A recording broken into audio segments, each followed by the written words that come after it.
Assalamualaikum warahmatullahi wabarakatuh. Ya, salam jumpa lagi dalam resensi buku.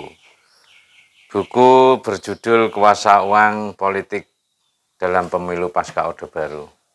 Ya, ditulis oleh Burhanuddin Muhtadi, pengamat politik yang selama ini sudah kita kenal. Ya, sebenarnya kita sudah menyadari ya, atau melihat nyata pemilu kita itu pemilu yang karena uang, baik DPR, di kabupaten kota, provinsi maupun DPR pusat yang digabungkan dengan presiden, ya, walaupun tidak secara langsung kalau presiden. Ya, baik, ini buku diterbitkan oleh Kepustakaan Populer Gramedia baru ini, yaitu tahun 2023. Dari cetakan pertama 2020, jadi masih baru. Ini buku tentang research, buku tentang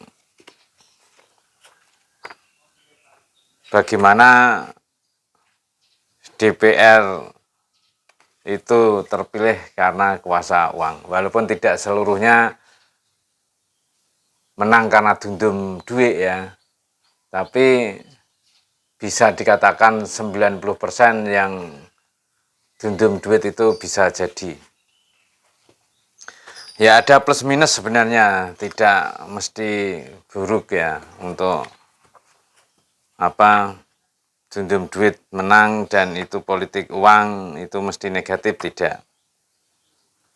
Walaupun memang secara undang-undang ya tidak boleh, tapi secara realitas yang dundum duit ya yang menang baik di legislatif maupun di presidenan. Kita tahu bahwa yang duduk di parlemen itu ya bisa dikatakan karena dundum duit dalam buku ini. Tapi bukan berarti setiap calon itu harus sedia uang untuk didumkan, tidak. Ya, kalau orang itu sudah dikenal, sudah baik dengan masyarakat, sudah menjadi idola masyarakat ya tidak usah dundum duit jadi. Ya. Tapi kalau orang biasa, orang yang dikenal ya memperkenalkannya lewat uang. Maka harus kita pahami. Walaupun dundum uang juga belum tentu jadi, karena satu keluarga biasanya ada didundumi duit berbagai partai, tapi hidung juga suaranya. Akhirnya kan malah tidak jadi. Nah, itulah kenyataan realitas politik kita. Ya, karena uang lah istilahnya. Nah, sebentar lagi nanti ada pilkada, pemilu kabupaten, kota, dan provinsi. Ini juga banyak. Bahkan kalau lebih banyak lagi, kalau pemilihan lurah atau kepala desa itu dundumannya bisa lebih besar daripada pilihan DPR. Ya. Jadi kalau dalam realitas ya, tidak dalam buku ini. Ya, buku ini hanya menunjukkan bahwa itu memang benar politik uang itu. Tapi kalau di sekitar kita, tangga kita, itu kalau pilihan lurah itu bisa sampai 100 sampai 300 per kepala.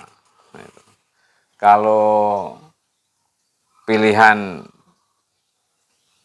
bupati bisa sampai 50-an sampai 100-an. Pilihan kabupaten, DPR kabupaten bisa sampai 100. Ya, ada yang 50, ada yang ya 25, ya sulit untuk jadi. Nah, itulah kenyataan ya, namanya kenyataan.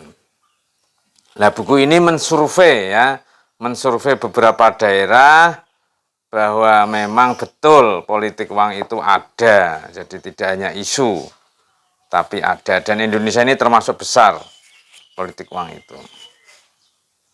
Nah, mengapa terjadi politik uang? Ya karena